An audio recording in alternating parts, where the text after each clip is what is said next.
Hey everyone, what's up? This is Brett, and I am joined by my brother Nolan, and we are the Puck Bros. This is our second ever episode. We're gonna let you guys know about all our favorite teams. You probably, if you watched last week, you know that my favorite team is the Panthers, is the Predators. But what about all our other favorite teams and our least favorite teams? And then we're gonna talk about which teams we've seen have the best free agency and which teams we've seen have the worst free agency. And we're also going to talk about some of the best and worst trades that we've ever seen in our franchises. It's going to be a really good episode. Stick around, but let's get it started.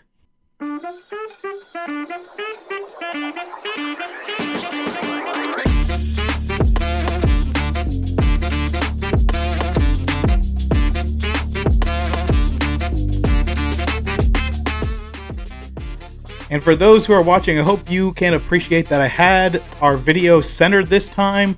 It was a whoopsie on my part, but you know, I'm kind of like the Panthers. You either win or you learn. And so I had to learn on that one. Yeah, that's all right. I thought overall, our first episode went pretty well, considering it's something we're familiar with, recording and streaming, but first time we've ever done it kind of on our own, I feel like. Yeah. We're used to talking to one another about hockey a little bit, I think. Oh, yeah. Well, that part of it, that was no problem. We've been doing that forever. So let's talk about something that I just saw just was super popular on Twitter or X. I don't know anyone who really calls it X. Everyone just calls it Twitter. But anyways, on Twitter. No one calls it X. On Twitter. They do their... They're called Elon Musk because he's the only one. But on Twitter today, everyone was doing this thing on NHLQuebec.com, ranking your favorite teams from 1 to 33, because for some reason they included both the Utah Hockey Club and Arizona. Don't know what's up with that. But here, I'm going to show you guys my first. If you're listening to this, you won't get to see the graphics, so I'm not going to list out the whole thing, but I'll tell you my top couple ones and the lowest one. So number one, obviously the Florida Panthers. Number two, when I was going through this, I really put an emphasis on if these two teams were in a playoff series, who would I want to see win? And every time I did that, even with my other favorite teams, I picked Nashville because I'd like to see them win for you. Thank you. I really like Vancouver. Florida and Vancouver have had so much trade history that it almost feels like they're just basically the West-North Florida Panthers. So I always find myself rooting for them. I like the Rangers. You know, our dad's from New York. Wouldn't say he's a Rangers fan, but I don't know. Just I root for New York if they're still in it, or unless we're playing them. Then I like Philly. That's actually my wife's dad's favorite team. I don't know if my wife would say it's favorite team because she's not a big hockey person, but yeah. And then at the bottom, honestly, this was hard. My bottom six are very easy. It's Boston, Tampa, Edmonton, Vegas, Calgary, Montreal. Edmonton is a little bit newer to this, but you know, when you're in a Stanley Cup final with a team, you kind of hate them.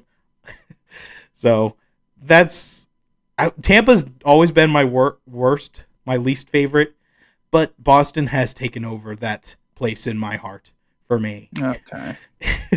Are there any surprises for you? Because I know you know which teams I kind of like. Is there any shockers for you? I didn't know, Brett. I don't know why you dislike Edmonton so much. Is it just the fans?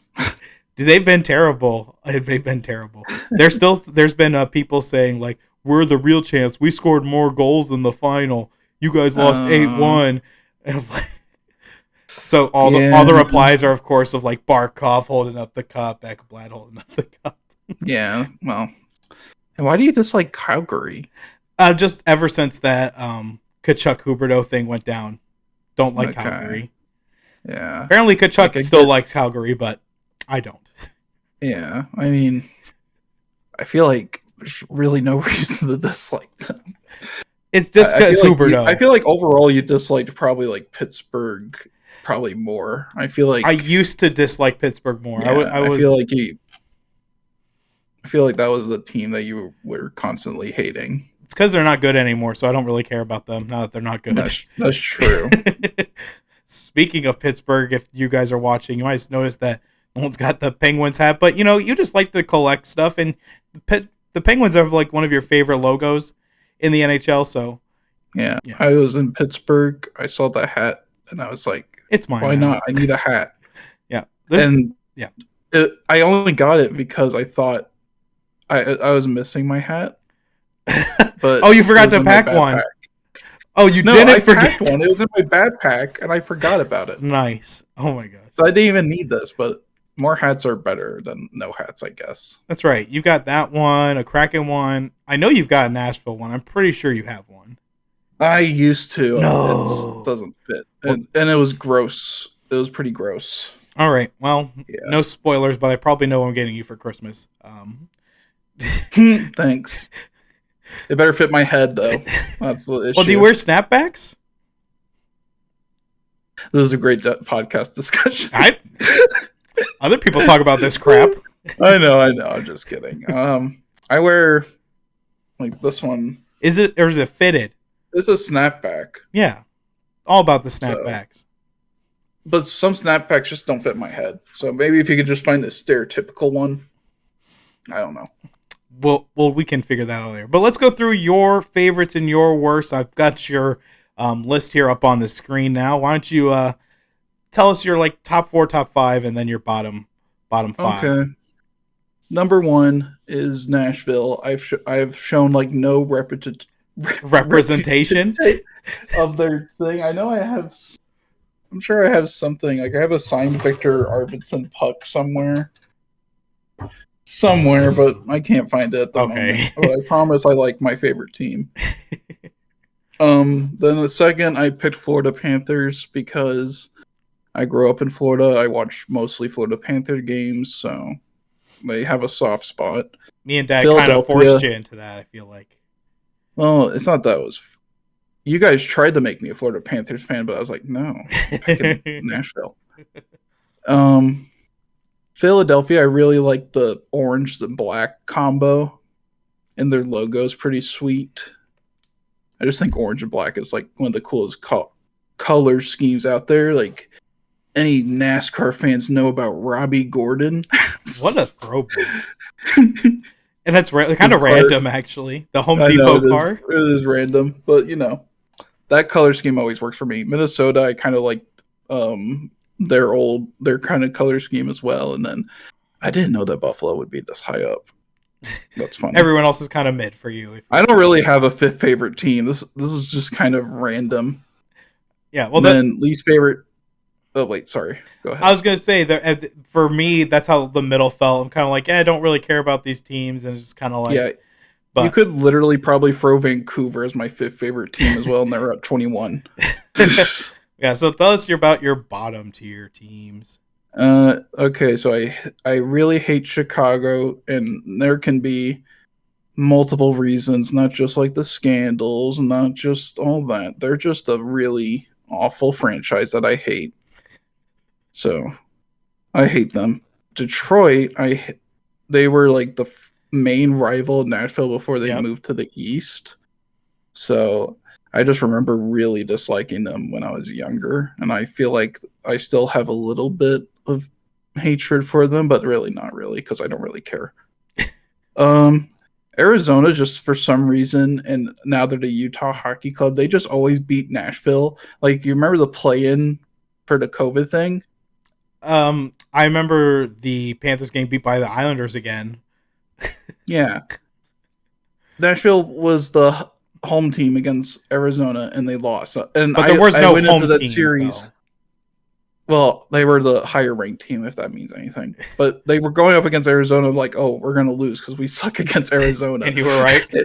And I was right. So Tampa's pretty low on here. I don't know why. And Vegas, I don't really care. See, so if you look at my list, 29 through 5, they can all be interchanged. I just don't care. I don't really care about any of these teams in a hate or love way. They're all just meh. They're just teams. Certain teams, I like the logo. I'm glad Anaheim has their logo back. Ottawa, I've always liked their logo. Pittsburgh, it's very clean. San Jose has a cool logo. You want to know something? I'm surprised you don't dislike Pittsburgh more, because for me, the playoff series have impacted which teams I dislike so much. And obviously, Well, Pittsburgh beat you guys in the 2017 Cup final. yeah, 2017. I don't know. Maybe they I would have really been hate a them. little bit higher if that didn't happen. Well, here's the thing. Like, I'm surprised like we even got close because That was the after Shea if you Weber year. remember that series, I think Colton Sessions was our number one Yeah, center because of how many injuries we had. So it's like, I mean, but even if it's they were fully crazy. healthy, do you think they really could have beaten With how Pittsburgh? hot we were, we probably Maybe. would have made maybe a chance because Johansson was like crazy during it, and then Fiala I think was really good, and then he PK got hurt. PK was there getting dumb penalties. was God, Pekka. Pekka was still the goalie at that point too. Pekka was the main reason we were making the cup. He was single handedly carrying us there because he like did the brunt of the work. Like we were winning games like 2-1, all these like low scoring games. So I didn't even realize that's very. And I hate to do this even to compare to my team with your team, but that's very much the Panthers last year. Like Bobrovsky is the reason we won a lot of games. Well, Like, and it was really low St. scoring. Louis won a cup because Binnington just came out True, of nowhere and stole. that's true. It really, you just need a hot goalie and then bam. And health, right? Because that's what kind of And caught you guys towards the end. You yeah, you and had the good Pekka goalie, like but no stop. healthy. It's like same thing with like Bob Pekka wasn't. It couldn't be this guy forever. Right, Can't do exactly. everything. Um, God, I wish we faced Ottawa in that cup. I think we would have had a chance. Because if you remember, it was like a game 7 overtime between Pittsburgh and Ottawa I to see who makes the cup. forgot that Ottawa used to be a relevant franchise. To I be know, right? Isn't that honest, crazy? It could have been a Nashville Ottawa that cup, was the Eric Carlson golden era. kind of. I think Well, maybe well, he was winning Norris's. I feel like he's already like struggling with injuries at that point. I think.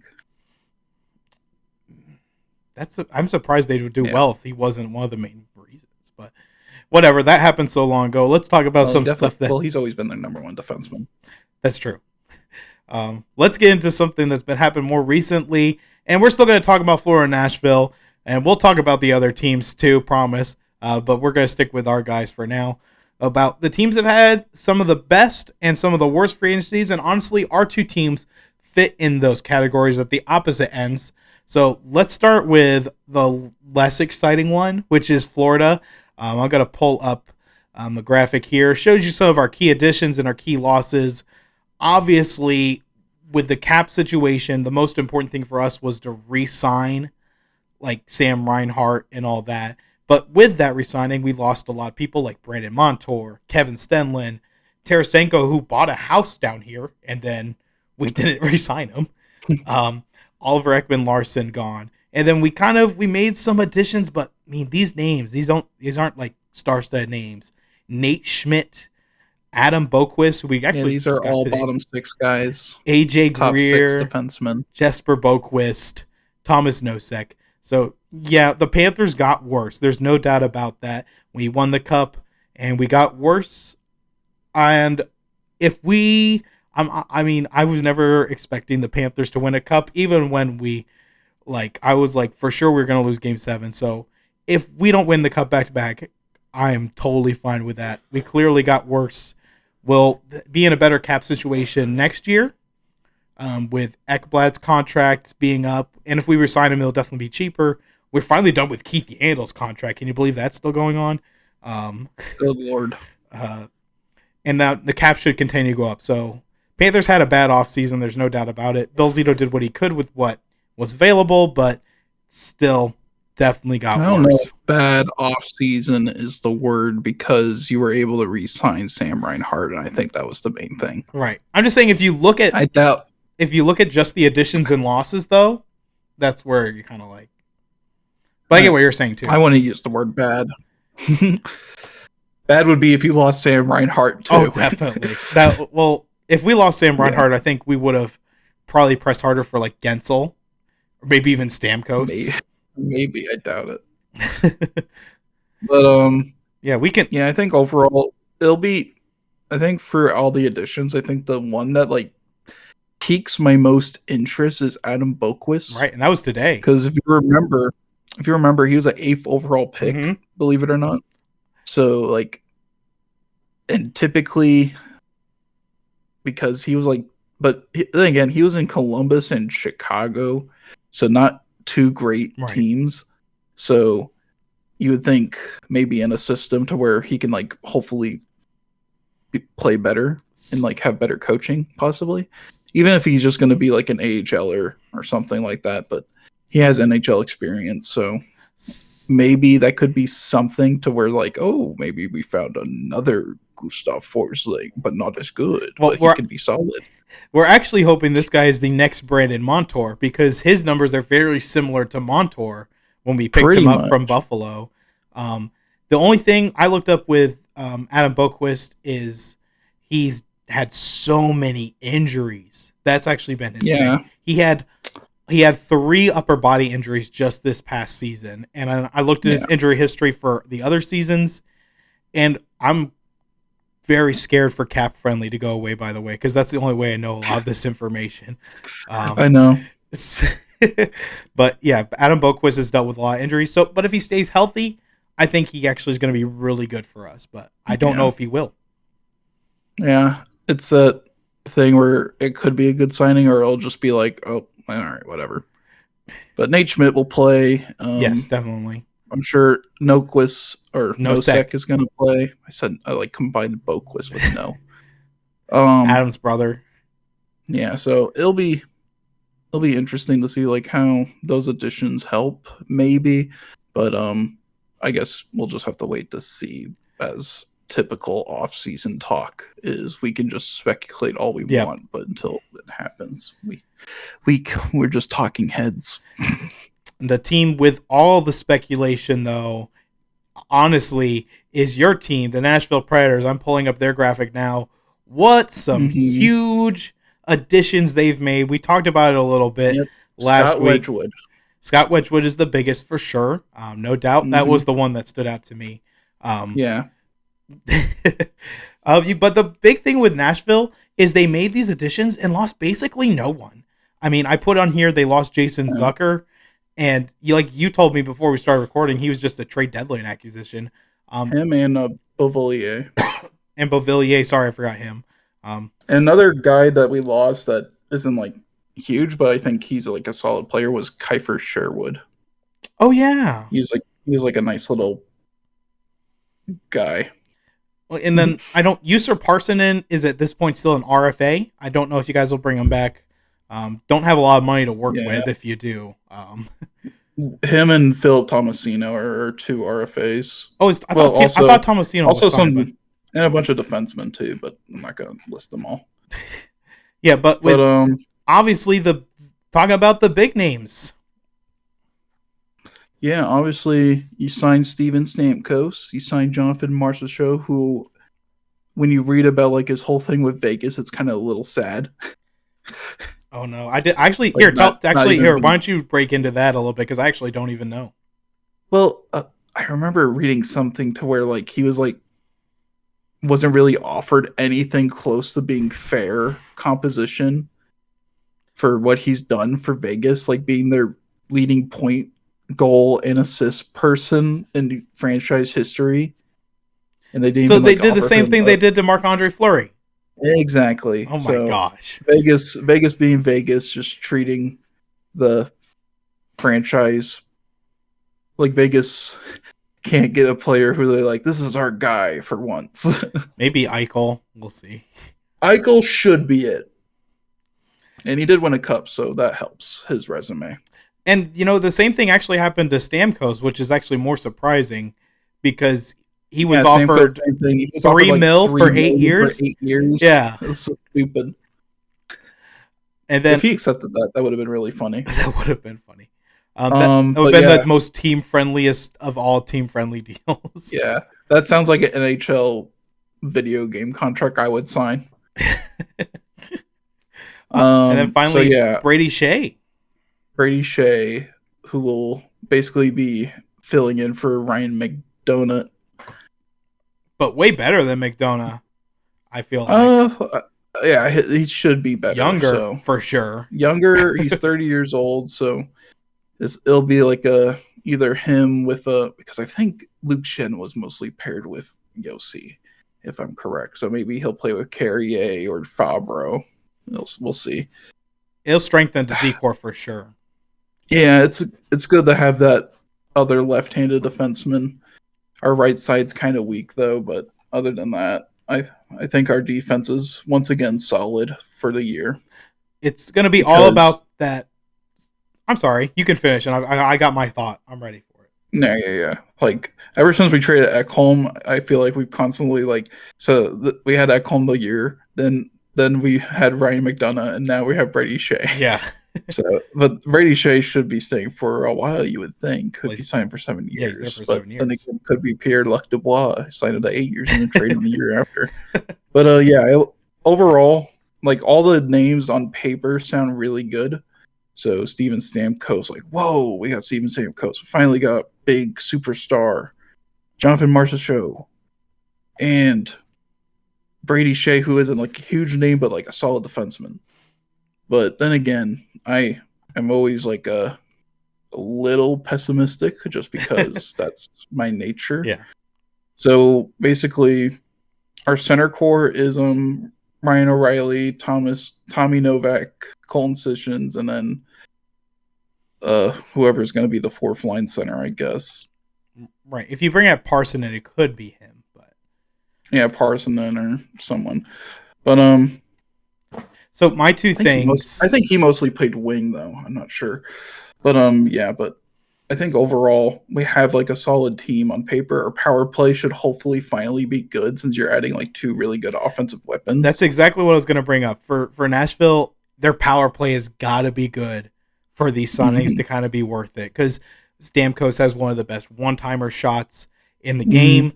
Marchessault, obviously, amazing offensive player. So these two are going to be on your power play one. You've got Josi as the quarterback. I'm really liking the idea of like Ryan O'Reilly constantly in front of the net. Then you got Forsberg, Stamkos and Marchessault and Josi. That is a crazy power play. That's a nice looking power play, I think. Right, and I'm not sure who would play the point on it, but wouldn't it be Josi? He's the quarterback for it. Gotta be. Well, no. Well, yeah. Oh, yeah. You're talking about like the four forwards. I'm talking about like maybe a forward coming back. I mean, yeah, I don't know. But I really like that idea because Ryan O'Reilly's like one of the best players when it comes to like being a nuisance in front of the net. Oh yeah. One other thing, you mentioned the Panthers not having a bad offseason because they were able to re-sign Sam Reinhart. I know another thing that adds to Nashville's good offseason is being able to extend Saros. I know you were raving about that last week too. Yeah, I mean, it's good to have your goalie locked up. I know now it's looking. I think I read somewhere where like Askarov's agent is wanting to get him elsewhere, which is fine. I mean, we have our goalie now, Askarov. If he wants to be the minor league starting goalie, he can, but we'll see. It's going to be interesting to see which teams might be interested in him if they have issues with RFAs. And the teams that I'm talking about is Boston with Swayman, who still doesn't have a contract, and the Sabres with Ukko-Pekka Luukkonen. He still doesn't have a contract, and I believe he actually filed for arbitration.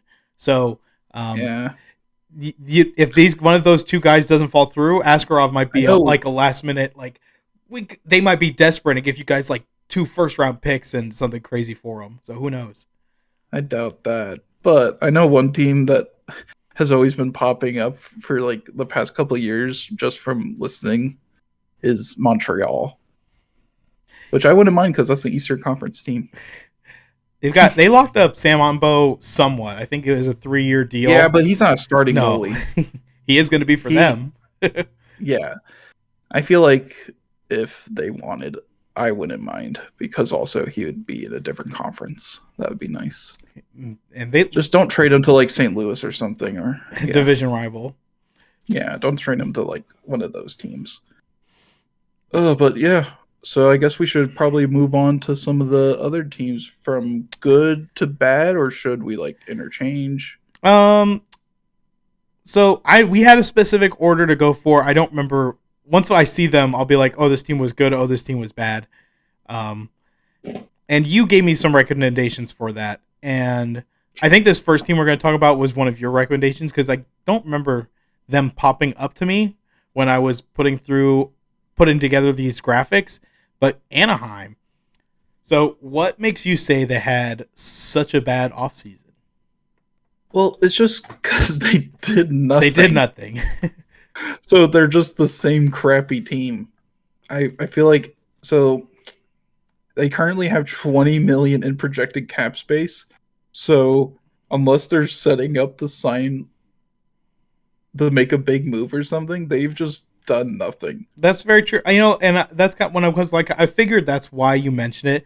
They brought in Robbie Fabry and Which is like a cap dump trade. Brian Dumoulin. Another cap dump trade. Yeah, they did basically nothing, and this was a decent free agent class, to be honest. I think there's been better ones, but this one wasn't bad in any sorts. Joe Pavelski's still out there, by the way. I know he's old, but he still put up over 60 I feel points. like if he's going to go anywhere, he might come back to Dallas, if anywhere. Maybe. And there's some other guys. I think JVR is a free agent. So they still have a chance to save this offseason, per se. And, I think what kind of stuck out to you, potentially, and you can tell me if I'm wrong, but last offseason they had considered a good offseason. They brought in Killorn, they brought in Gudis, and those were like, oh, this team is going to they're going to start signing some bigger guys. And then this offseason they did squat, Yeah. I mean, I think one good thing. Oh God, I am blanking out. One good thing for them was Frankie Petrano getting 37 goals out of nowhere last season. Yeah, why haven't they traded him? They could get a lot for him. Unless they plan on signing him to extension, but he is 30, so he's in the prime position of I'm gonna want a nice contract to end out. Right. I mean, I'm worth it now. Put up a big season. 37 goals on a really crappy team. That's pretty good. But I just think Anaheim is just a team that's kind of just existing right now. They have young pieces. They have Pavel Mintyukov. They just drafted what's his name? Seneke, who is just kind of out of nowhere. He has top 6 medium potential on NHL 24. Oh my god, that means nothing. Don't base prospects off EA Sports. I'm not. I just was noticing. If you remember, they had Barkov rated as a 2.5 red star in the official game. Yeah, in Barkov's draft year, they didn't even have him rated as anything. Dumb. I know he wasn't rated 2 in his draft year, but he was rated top 5. So yeah, that's wild. Don't follow EA Sports for draft prospect advice. So here's the only reason I know, and I'll let you know because I sometimes get in these obsessive things with NHL 24 and creating, but I've been updating all the contracts and some overalls, and I created a couple of prospects who didn't exist in the game, which was Macklin Celebrini, and Lev Shunov, the guy the Chicago Blackhawks drafted. But then I was looking for Seneke, and I might be saying that wrong. His first name's Beckett. Maybe we can just call him Beckett. And he was 69 overall with top 6 potential. So that's the only reason I noticed. He was not rated to go 3rd overall. He's rated to go in the mid. He's first rounder. So yeah, he's rated as a first rounder, but in the mid range. That sounds about right. Top 6 forward. You're not getting elite guys in the mid first round. But the only weird thing is that they didn't take that Russian guy. Demidov.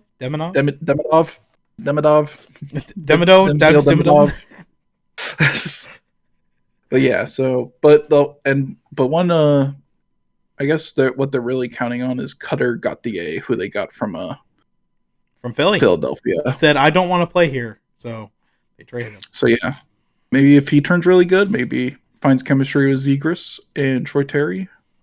We'll see. They're definitely going to be a team to look at for some of the younger guys they got. Like Mason McTavish is also I up like on a contract McTavish. year. Yeah, so see what he can do. So I think last year they were really affected by injuries too. So they're still stuck with John Gibson. I feel like everyone's expected this guy to get traded for He several stinks years now. though. He sucks. He And got everyone's Luke, like, freaking Lucas Dahlstall beat him out for his starting job.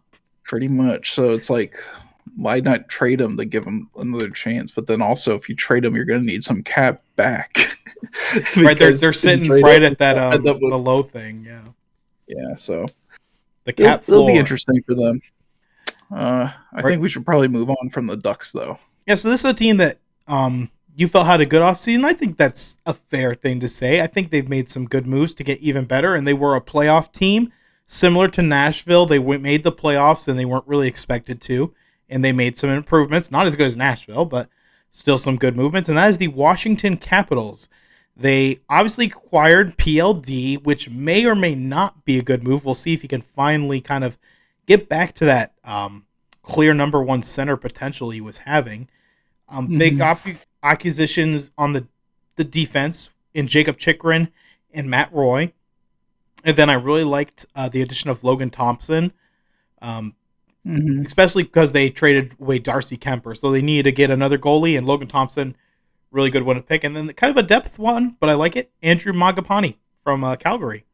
So, Yeah. and they didn't really lose too much. Nick Jensen, who they traded to get Chikrin, huge upgrade there. Max Mm-hmm. Pacioretty's gone. I don't know if he's going to play again. And then Yeah. obviously, as I mentioned, Darcy Kemper. So this is a team you brought up, but I definitely agree that they've had a good offseason. Do you want to expand on it? Yeah, it's kind of one of those things once again where it looks good on paper. So like on paper we're seeing improvements. Mm-hmm. Um Overall they just need everything to work out. Like they're hoping Pierre-Luc Dubois is not the bust. Not the LA King He's Dubois. They looking at need the early yeah, Winnipeg they Dubois. need somewhat early Winnipeg and Columbus when he's like trying. I just realized the Washington's the team that has like the most cap, But like the highest cap but in do the you know league. why? It's because of Nicholas It's because Backstrom, I Backstrom. think. Yes. So he's going to Yeah, be on LTIR. TJ but it's Oshie like is expected to be on LTIR. So they have they'll be all seven. right. They have seven defensemen making over $2 million. That's too much. Oh my god. That's. I think they should get rid of like at least Ethan Bear. Did he do anything last year? He played 24 games. He got 4 points. Yeah, I don't think you need him. He did put Um, on a capital sweater, so he did do something. he did. He did wear something. Um, but yeah, I think they're hoping to improve overall because I think I don't does Dubois play center? It says he's listed as a center. So Dubois started out as a center, shifted to left wing a little bit, but he definitely is still a center at heart. So Okay, so I feel like their center options are going to be him and Schrom. oh yeah, definitely. So yeah, it's going to be that, and then yeah, it'll be they're to me they're just like an interesting team because they're hoping that Charlie Lindgren is going to recreate what he did last year, like be a solid goalie. But if not, you got Logan Thompson. So If not, you got Logan Thompson too, so that's a solid option for backup, especially at his cap rate.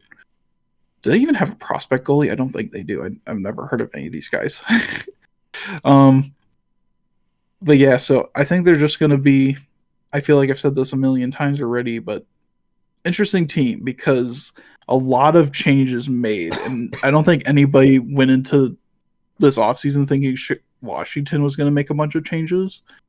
Because right. if anything, we thought they were going to like try not to improve, like maybe try to like tank and get draft picks and stuff. But now it feels like they still want to compete if they're adding guys like Chikrin and Roy, They're, especially they're like back building up that defense. I think they're worried that Ovechkin might want to cup chase a little bit. I know he got his one, which was huge for his career. Yeah, But he does only have another year after this one, though. right. So That might be the time. The Capitals are trying to make, and I could be wrong. I mean, I don't know what's going on in the locker room and the management, but I feel like they're probably trying to make this push to say, hey, look, Ovi, we're still trying to compete. We're still going to be trying to make these playoff pushes, and we're not just going to lay over and go into a rebuild while you're still here. And I mean, Ovechkin being in any other jersey, I mean, that feels even weirder than Stamkos going to be putting on the navy blue and yellow this off it's season. a lot weird. The Crosby and Ovechkin in any other jersey seems just wrong. Yeah.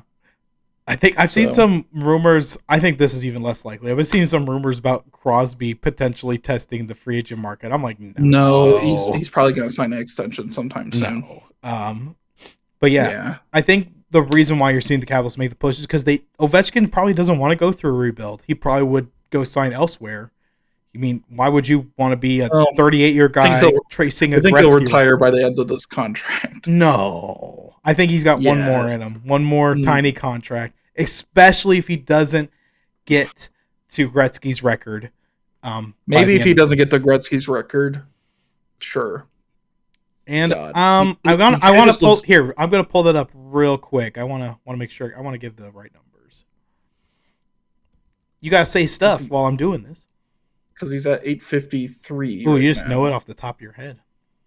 Oh, I'm on cap friendly. I'm not that cool.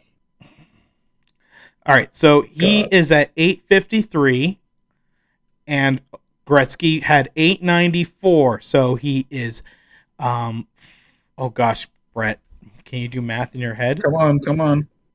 49? That's not right, is it? I don't know. I can't do math in my head. Let's put it. Sorry, I got it wrong. 41 goals away. Goal season seems I think two years. I think he can do it. I don't think. I mean, who knows? What if he goes off for another last 50 goal season? Got screwed in his career because of the 2 lockouts and COVID. The COVID seasons. Yeah. He had 4 shortened seasons. 4 shortened seasons. He would have already beaten Gretzky's record by now. Oh yeah, I agree. And I think a lot of people would agree too. 4 shortened seasons in a year career is insane. Crosby only really had 3 because he wasn't affected by the 04-05 lockout. But Ovechkin, that would have been his rookie year. So yeah, so poor guy. But I think he'll break the record by these 2 years, and then he's going to call it quits. Yeah, maybe he wants to get to 900. Maybe if he just gets to 895, he'll be like, I can get 5 more. Maybe sad to watch him play 40 plus. Like when Martin Brodeur came back as a Blue. That was so weird. They did another thing on Twitter today was the weirdest or the post legends of guys in sweaters you they're just weird to see. And so the first one was Brodeur in a blue sweater. That was the strangest thing of all time. My comment was Giroux in the Panther sweater. Really? I mean, there's other ones. That was just the first one that came to mind. I'm thinking of because I even had a jersey of when this was basketball, but when Michael Jordan was a Bullet. Oh no, it was just NHL, but yeah, okay. If you're going all sports, I'm thinking of weird. That's for sure one. All-star players in a different jersey. Even Wayne Gretzky as a Blue is weird. And the red blue jerseys. Yeah, it was odd. All right, time to move on since I think now mainly I kind of want to discuss the big trade that everyone's talking, and then we'll go into the teams. The big trade. I don't have a graphic. I don't have a graphic for the trade, unfortunately. I'll pull up the trade and read it out. So, a big shocking trade that just happened is Buffalo trades. Whoa. Well, let's start with Edmonton, who they trade. So Edmonton trades Ryan McLeod and Tyler Tullio. And if you don't know who Tyler Tullio is, that makes sense because he's a random 5th round pick who's barely does good minor. So Ryan McLeod, he had let's look at his stats real quick. He had a 30-point season. He's more like a bottom 6 type of forward. But he's fast. He had 4 goals in the playoffs in 24 games. But So but Nolan, he's fast. He's solid. Yeah, fast. he's fast. He's a solid bottom six. So you think like, oh, okay, that's a solid addition. Did they trade like a third round pick for him or something? No, they traded Matthew Savoy, a former Top 10 the pick. former ninth overall pick by Buffalo, who's coming off a really good season in the WHL. He was I think that's like 70 points in like 34 games. That's pretty good. What is that? Yeah, like near like 70 points in 33 games and then or 34 games and then also was playing a game in the playoffs, played one game for Buffalo actually. So he did play in a Buffalo jersey before being traded. That was all they wanted to see of him. Yeah, so they saw him for one game and said, "Yeah, let's get him out of here." One thing with this trade is like I don't think Matthew Savoy can be considered a bust at this point. But when you're getting traded for like a bottom six guy, and McLeod's still a little bit young, to be fair. McLeod is young. He's a former first round pick too, I believe. But this trade for Buffalo does not make sense because it's like we're trading a prospect for immediate impact, and No, he's a oh, sorry, he was a second round pick, Ryan McLeod. but still, yeah. So my point being, like, you're trading a guy who's going to be good for a guy who's decent now, and that makes sense if you're a cup contending team. But Buffalo still hasn't made the playoffs in like what is it, 17 years now? So yeah, so they have a 4-year difference. So Ryan McLeod's 24, Matthew Savoy's 20. Literally drafted 2 years ago. So he's still like in the CHL development phase of right. his career. Like he hasn't played a full season in the AHL yet, so we really have no glimpse on what this guy is. I know he's considered a top prospect for Buffalo. We know he's good in the juniors. When he was originally like listed as like he was like projected to go pretty high, and he did. He still went top 10. Mm-hmm. So some people I think had him like even higher at some points. But the thing that knocks him down is his size. So 5'9", 175. So I think that's probably the main reason why Buffalo is setting out maybe to get Ray McLeod, because they're like, he's 6'3", 200 pounds. But also, if you recall, now this is something that I don't know if anyone else has thought of. So you know how Buffalo acquired Tage Thompson and he was kind of just looked like a bust? Yes. I actually was wondering if you're going to make that comparison.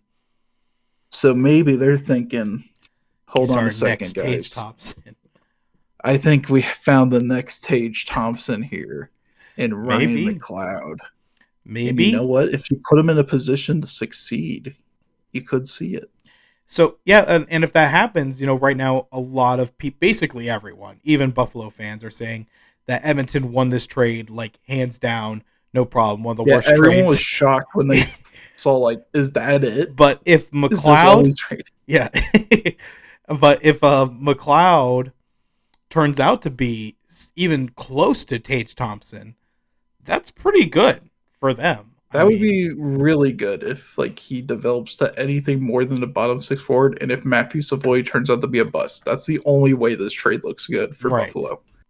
Right. It's a very trade that off the bat looks bad, but really like when we come back to this trade 5 years from now, it could look very different. That's what's the interesting part. We're not going to know anything about this trade until the next several years, because we have to see what Matthew Savoy becomes. Because right now, all we know about Ryan McLeod is that he's a bottom six forward, like solid third line guy, fast, penalty killer, can get the occasional goal, but definitely not like a guy you would trade a top prospect for.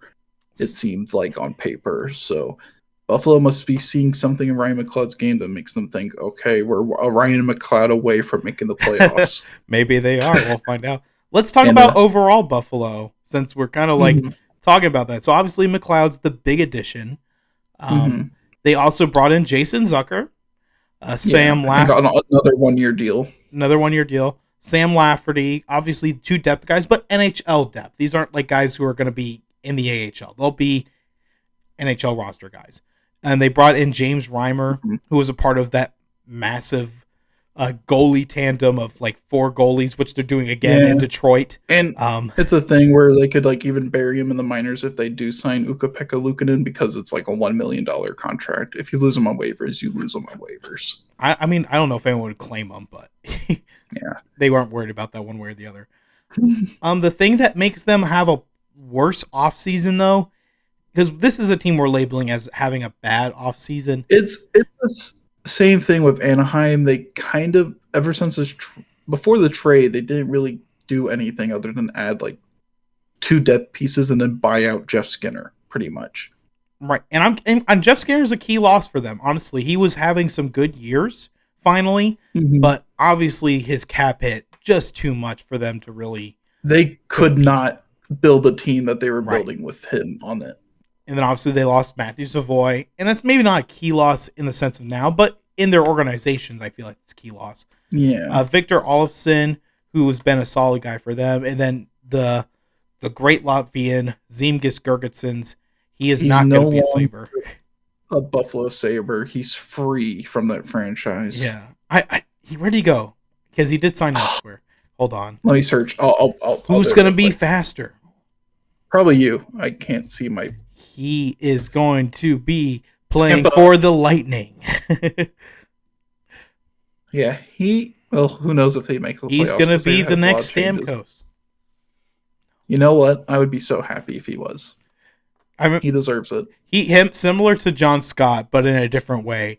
When the fans could vote in the players, basically the entire country of Latvia put this guy in the All-Star game. I was so happy about that. If they still did that, I think Uvis Balinskis would have got a ton of votes this past year. Oh, from Belarus? From Belarus, yeah. Or no. He's Latvian too, I think. Oh, okay. Belarus, well, obviously, though, you got Lev Shunov, second overall pick from Belarus. So that's right.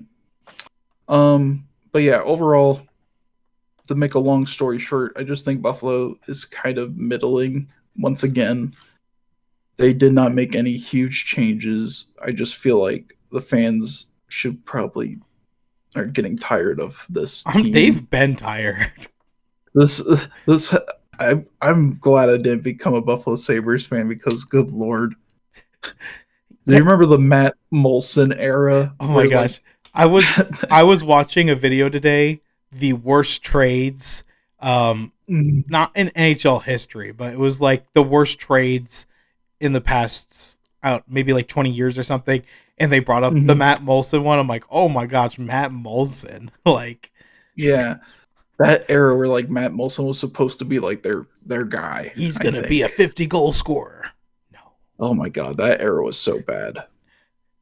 And now they have like good pieces. Like I love Alex Tuck, Tage Thompson, Darlene Power, Dylan Cousins. Their defense is like, oh my gosh. Yoki Haru. The left side is really good. The left side is really good. It's their right side that sucks. But, like that works for some teams. Even like with Josi, right? Because you said Fabro is up with him, right? Well, Fabro's right-handed. Who plays with Josi normally? Sorry, I think. So Luke Shen. Luke Shen. And you wouldn't say Luke Shen's a top defenseman. And Josi still goes off. So, like, if you have one good defenseman, he can help out the other guy. So thing is, I think every single right-handed defenseman on Nashville is better than Yoki Haru. Fair enough. That's just my biased opinion, though. They brought in Bo and Byron, right? Yeah, he's lefty. Oh, he's awesome. That's what you were saying. Their left side is really strong. Their left side is stacked. But yeah, I think Buffalo will once again just be in the middle of things. Do you think they missed the playoffs again? Yes. Oh, yes, I do. Poor Buffalo fans. I'm sorry, Buffalo. Maybe a better offseason next year. I hope I'm wrong because it would be fun. Their core is signed there for a long time, so it's not like they're in this window or anything. So if they don't make it this year, next year the cap goes up again. Maybe they have a better off season. Who knows? So yeah, they have a core locked up in Darlene, Power, Cousins, Thompson. Long time too. Yeah. I guess now last we'll team move on to Edmonton. Yeah, the other half of that trade. Edmonton, they made. Speaking of Jeff Skinner.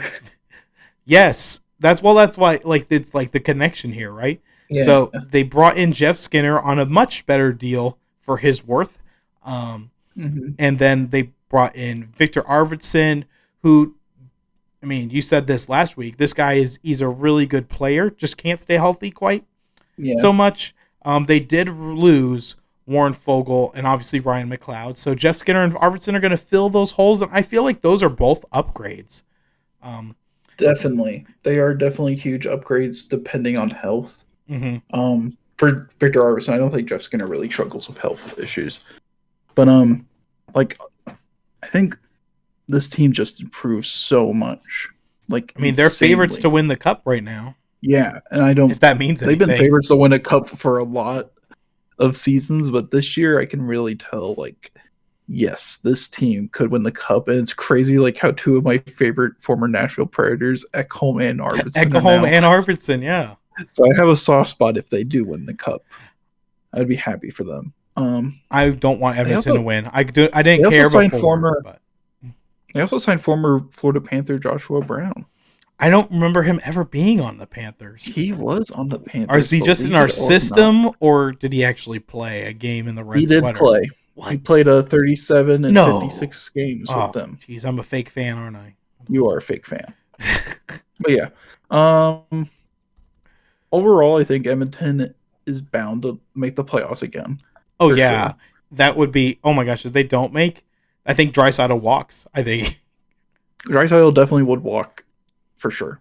It's gonna be their off seasons is gonna be so much fun if they just miss the playoffs or get eliminated in the first round. Good lord, that might be a disaster. But who knows? That He might might be sign worse than a the huge Vancouver riot extension. in 2011. He might sign a huge extension by then. We'll see.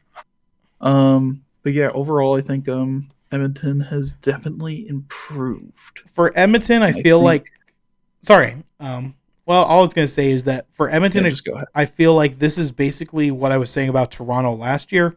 Is that basically if they don't do it this year with the way their contracts are set up, they might be kind of done because you've got Bouchard and Draisaitl both up on their contracts, and either you lose them and you get worse that way, or you sign them to such these giant deals that they're going to want that you no longer can have the depth to be a complete team. And that's what's Mm-hmm. happening. What has been happening with Toronto is all their big guys are making too much money, and then they can't have depth. You want to know something? The highest paid player to ever win a cup is two people, Alexander Barkov and Jack Eichel, and they are making 10 mil. And so no player making more than that has ever won a Stanley Cup. It's a But very interesting that statistic. doesn't really I don't like that stat because the cap is the highest it's ever been. No, So you're right. Of course. Of of course. course it's gonna be that. So that's not really a great statistic to pull out, but I do understand what you mean. Like if both of these players are making 13 plus million and they're gonna have to sign Evan Bouchard too, who's gonna be wanting a big pay Yep. raise. He's gonna and he deserves it too. He's really good. So it'll be interesting to see how Edmonton does stuff. So at least for them, if they can win a cup next year, they can be like, well, at least we got a cup. Yeah. I understand what you're saying about the relevance to the money thing because players haven't been making over 10 million a lot, but in these past 5 years, players have been making over 10 million, and in the past 5 years, none of those players have won the Stanley Cup. So, I mean, Yeah. Crosby, It's all about building a good team around right? the team. And a lot of those old contracts that were signed like way back have kind of like aged into good Like contracts. Crosby, So like the Crosby 8.7, contracts. like, Yeah, exactly. and he was able to sign longer than 8 years. That was when you could sign guys to Yeah, that's when you can 15 sign guys years. to baseball contracts. And it benefited Pittsburgh, but it did not benefit teams like New Jersey and the That was funny. Islanders. Ooh, Rick And yeah, DiPietro. if you guys don't know who I'm referencing, Rick DiPietro and Isla Kovalchuk both kind of screwed those two franchises for a long time. I don't think Rick DiPietro really screwed them. And his situation was more injury wise. It was more like darn. But yeah, The I do get contract what though you held them mean. back though. The contract, I don't know. I don't think they get a penalty for it. The whole thing with New Jersey, though, they had they lost like their first round pick, but then they like randomly got it back, but it had to be like the last one. So it was like Oh, pick that number was so 30. wacky.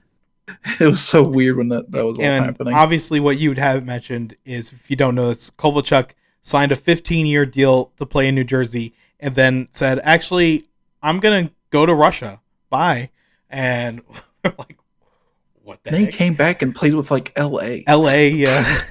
It was that whole that's weird. Tell you what, We're getting off Kovalchuk is topic. probably a bad word in New Jersey.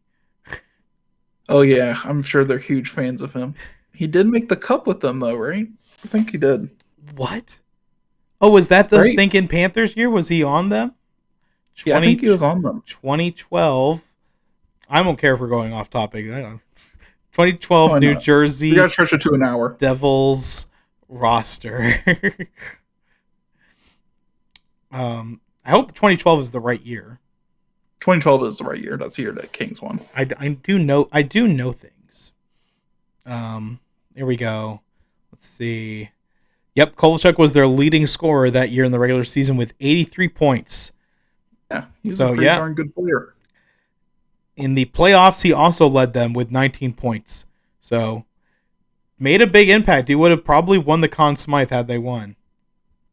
I remember back in the day when we first played, for some reason, he was your least favorite player of all time. That's because the Panthers sucked against the Thrashers, and Kovalchuk was just like a Panther killer. Similar to... that's how I feel about Arizona. Eric Cole and Ilya Kovalchuk, absolute Panther killers in the 2010s. Eric Cole. I know it's like Kovalchuk, like all-time great scorer. Eric Cole, kind of a role player, but man, that when he played Florida, he was like, I'm going to score goals on this team. Yeah. Well, I think now wanted to talk about one last thing. Yeah, of just some trades that popped up in our head that are the best that our franchise has ever done, and a trade that is the worst our team has ever done. You knew the two for your team instantly. I kind of want to go back just in case. Okay, I mean, I can talk about mine if you want to look over. You just go ahead. I'm gonna go through the whole history of Nashville making trades. Yeah, so I should have been more prepped, but I do know which ones I want to talk about. So obviously for the best trade, and it's just because of the results that have occurred since this trade has happened, the Matthew Tkachuk trade. I remember just seeing this trade and thinking like this had to be a joke. I'm like, there's no way we just traded Jonathan Huberdeau. He's like leads our franchise in basically every statistic except goals. And then when you look at the trade, it gets worse. You're like, we gave them Uyghur. We gave them a first round pick, and additionally, if you want to know the rest of the details, we also gave them Cole Schwint, and we got a fourth round pick. And ever since we made that trade, we've had the two greatest seasons in Florida Panthers history. The Stanley Cup run last year, where we actually won a Stanley Cup final game, and we won the Stanley Cup this year. So how can you say that this isn't the greatest trade in Florida Panthers history? Without it, we probably don't have a championship right now. No. So it made your whole perspective of Huberdeau change. Oh, absolutely. And you hate Huberdeau. Yes. Sorry, Huberdeau. For some reason, not really. You liked him because him and Barkov are like such a great combo. Just not in the playoffs. They couldn't really do it. No. But like during the regular season, like those two are like insane. Like had such good chemistry. They really only played together on the power play though. And then similar to yeah, like on the power play, like because like Huberdeau's assist making skills were like so good. Like that one season where he had like a crazy amount of points. It was the most assists ever by a left winger in a season, which was crazy. So it's nuts like how like ever since he changed to Calgary, just all of a sudden that skill just went down. And it really shows like it's sometimes players making the other players seem greater, or just like Huberto just does not have any chemistry with anyone on Calgary, and they're stuck with him. They committed to him already before he played a single That was game. so dumb of Calgary. That was so dumb of They Calgary. they were thinking, oh, we got the best playmaking left winger of all time when we got Stephen Weiss 2.0. Not as bad as Stephen Weiss, obviously, but still really rough. Dude, are you Steve? At least Stephen Weiss wasn't making like $11 million or however much. It's 10.5, but yeah, 10.5, terrible. yeah. Um, and as obviously one of the worst trades for Calgary, right now. You never know. That first round pick that we gave them might be a stud. Don't know yet. That'll be a 2025 pick, so we'll know next year. But for the worst trade in the Panthers' history, you probably could pick a couple. But I know this one is talked about amongst Panther fans as being one of the worst ones. The trade from Roberto Luongo, moving him to Vancouver. And I did some additional statistics look up with this one. So we gave Vancouver Roberto Luongo, Lucas Kradchicek, who basically just had a KHL career. He did I play. remember that name always popping up in the free agent list in the NHL games. Yeah, he basically he did play a few games with Vancouver, not enough for it to mean anything. And then a 6th round pick, which turned into Sergei Shirokov, also like basically nothing. But obviously Roberto Luongo, probably the greatest goaltender in Canucks history, almost won them a cup. So close, one game. One game. Won the Jennings, never won a Vezina there, but did win a William Jennings trophy there. The Panthers were a sucky team in the 2000s and the 2010s and really could have used a goaltender. I mean, at that time, we had Vokun for a while and some other middling guys before then. And what we got in return for Roberto Luongo, who was supposed to be this franchise goalie, he did end up being, we got Todd Bertuzzi, which sounds good until you realize he only played like 7 games with us, where he did get 7 points. It's point per game with the Panthers. Wild. But we traded him to Detroit because he did not want to be there. He did not want to play for the Panthers. Yeah. And then we also got Alex Old, a goalie. I remember that name. Oh yeah, he's like the bald dude. He played 1 year with Florida. He was a backup, and he had over 3 goals against average and a sub-9 save percentage. So he stunk. And then finally, Brian Allen, who did stay with the Panthers for a little bit, but obviously nothing like what Roberto Luongo did for Vancouver. The Panthers lost this trade so badly. If Bobby stays with Florida his whole career, maybe, I don't know if they win a cup in the 2000s or the 2010s. I don't know. No. But they probably don't. Their playoff drought probably wouldn't have been as long. So yeah, I would say the Luongo trade to Vancouver was the worst in Panthers history. That is a good assessment. Man, right, I've given you a lot of time. You gave me a long time, and I'm like looking back at the trade I'm going to talk about, and I'm like, was it really that bad? Because I'm looking at so I'm going to basically run down, because there isn't like the worst trade. Like I can quickly go through the best trade the Panthers or the Predators have made. Back in April 3rd, 2013, the Washington Capitals, this is for the their easy big choice. Trade deadline acquisition during the lockout year, I believe. I think this was during the lockout year. I could be wrong. It was Huberto's rookie year because he won the Calder in the shortened season. So I think that sounds right. 2013 sounds right. Yeah. It might be 2014. No, 2014 was Ekblad draft, so that was before. Right, but I'm saying it could have been the 2014 draft. That sounds right. Oh. Well, Huberto was drafted in 2011, right? Oh, gosh. So 2013 sounds right then. Okay. So 2013, Capitals want to make a big trade deadline acquisition or something. So they acquire Martin Erat and Michael Latta, who is like a fourth line grinder guy, for in exchange of for former first round pick Philip Forsberg.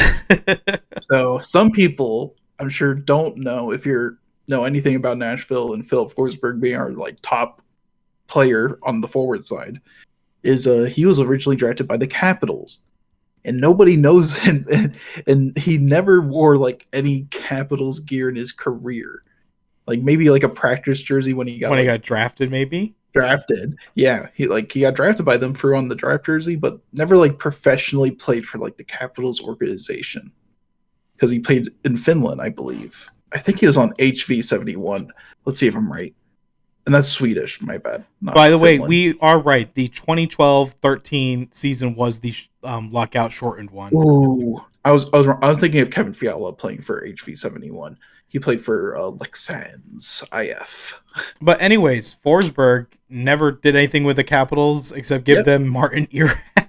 Yeah, that's like looked back at like one of the worst trades of all All time time, not because just Martin not Erat, just in NHL history. yeah, like Not just in Capitals history. not just Capitals history. In That is like one of NHL the history. worst trades in NHL history Best trades because for of you. the yeah, because we got a franchise player and they got a rental who did nothing for them. So That I could want to end shout up out being the another. Matthew Savoy trade here. Who knows? Yeah. McLeod's younger Okay. than Erat, so I guess. So now I'm trying to think of like worst trade because I'm gonna say the first one that So real pops up quick in my before head you at all do it time. is like you have like a worst trade deadline for the Predators because you mentioned two trades in our chat and there was from the same trade deadline. So this was actually a. So we got both of these players at the same time because they were both playing for Right. Toronto. That's what I'm saying. So Oh, it was the same trade? yeah, it was the same trade. Oh my So gosh. we traded. This was this was a bad trade from the start because me being a draft pick fan, I always like draft picks. And we decided to acquire some old names from the previous Predators, Cody Franzen and Mike Santorelli from Toronto in exchange for Olli Jokinen, Brendan Leipsic, who was like a semi prospect. I think he turned into a douchebag. I think something came out about him. And then we also traded our first round pick, which turned into Travis Konecki. Did you say And Olli Jokinen? Olli Jokinen was a Predator for a little bit. What? Yeah, exactly. So yeah, traded him. So Travis Konecki, that kind of stings because having that first round pick in the 2015 draft was a McDavid draft, which wasn't just like McDavid. It was a deep draft. That was a great draft. 2015 was a really good draft. Like Travis Konecki at number 24 is solid. And that year we lost to like Chicago, I think, in the first round, which is better. That means Toronto traded that draft pick, didn't they? Because obviously Konecki was with the Flyers. Yeah, they traded down. I think they drafted like Travis Dermott. Oh, what a deal. Get different Travis. So. The worst Travis. Mm-hmm. I look back at like the Tyler Turris trade, and that didn't really age well because we gave up Samuel Girard. Yeah, and then what else? I also hated this trade when we first made it. Ryan Hartman in exchange for prospect picker Ed Shell. It kind of aged well for us with their first round pick because Nicholas Bedone is not very good, but they drafted Philip Kurashev, who's actually with the fourth round pick we traded to them, and he's actually like a solid NHLer. He had 54 points last year. So from that trade of acquiring Ryan Hartman, who did like nothing for us, and then we just like traded him away for like what did we trade him away for? Let's see. Man, what are we gonna do once Cap Friendly goes away? Because that's how I don't know if that's Wayne, how you're looking up the trades, yeah, but that's how I do it. Oh so Wayne Simmons, we acquired Wayne Simmons, who barely like did anything for us. Nashville legend. I saw him score his one and only goal he scored for Nashville in Nashville. Oh, is that the game you got to go to? That was the game I got to go to against Toronto. So Wayne Simmons, I'll always remember you. Another trade that kind of didn't age well, but I feel like Minnesota didn't keep him, so it's like, Okay. is Mike acquiring Mikael Granlund for Kevin Fiala. So I guess that because Kevin Fiala, I think, is turned into like a really good player. Right, but that was after he left that team, right? So because it was with Minnesota, and now he's with LA. Yeah, so with Minnesota, like he's turned into like a first line winger, like 85 points, 72 points, 73 points. He's a first line winger, so that kind of stings. But at least Pittsburgh gave us a second for Granlund for some reason. Oh, Pittsburgh. But yeah, I would still say the trade that always pops up in my mind because of how bad they were for us was the Cody Franson and Mike Santorelli. I thought those were two trades, and I don't know why. Yeah, I think they had a total of 8 points for us. And you hated. I remember you like telling me how mad you were that you were because I was so excited for the 2015 draft, and then they traded away their first round pick. Pissed me off. I was so unhappy. I was crying in bed at nights. Like, I think I remember. Mommy, they aren't gonna draft Travis Konecny. They're not gonna get him. They're not gonna get him, and he could be a solid top 6 forward for us on our team. It's weird to be in a situation as a Panthers fan where I don't care about the draft right now because we trade away like all our picks, and I'm like, whatever, they're worthless, and that's just not how you weren't thinking about that when if they didn't win a cup. Right, exactly. No, I'm probably. I remember the Panthers started off a little like rough, and people were like, "Oh, Montreal's could have like 2 top 5 picks." Yeah, we were talking about worst trades for the Panthers. The Sherratt trade came up a little bit, but honestly, when I look at it, I'm like, it's bad, but not horrible. It's pretty bad. No, it is bad, but yeah, it would have aged very poorly if they did not win a cup. And Sherratt did not help in any means for it. He really didn't help because that was the second round exit year. Remember? That's right. We got swept by Tampa. That was sad. It was very sad. That's when we traded Huberdeau because we got swept by Tampa. So if you can't beat him, join him. This is interesting. Nate Schmidt, I don't know when, but he was traded to the Panthers at one point, and the teams agreed on a deal, but Nate Schmidt vetoed the trade with his no movement clause. He didn't want to come to Florida, and now he signed with us. Look at that. That's what winning a Stanley Cup will do. It's going to be a huge difference for him from Winnipeg to Florida. Crazy. Living situation wise. Good for him. Yeah. But I think that's it for us on Puck Bros, unless there was something else you wanted to talk about, but I feel like we're good. I think we're good. Unless seen any movies lately? I watched the same 4 movies that Steven likes to watch, which is Super Mario Brothers, the Lego Batman movie. That one's at least okay. Yeah. What other ones? Minions. Ooh, yummy. Are you gonna see the in theaters with? I don't with know. Him. So he's only 2. So I don't think he's old enough for a theater yet. But yeah, you would be the parents that everyone would hate because he's crying and running around. Yeah. One day, but I don't think it'll be this one. No. But that's it for now. Signing off is Brett and Nolan. Yeah, we're the Puck Bros. This was episode 2. Catch you guys next time. See ya.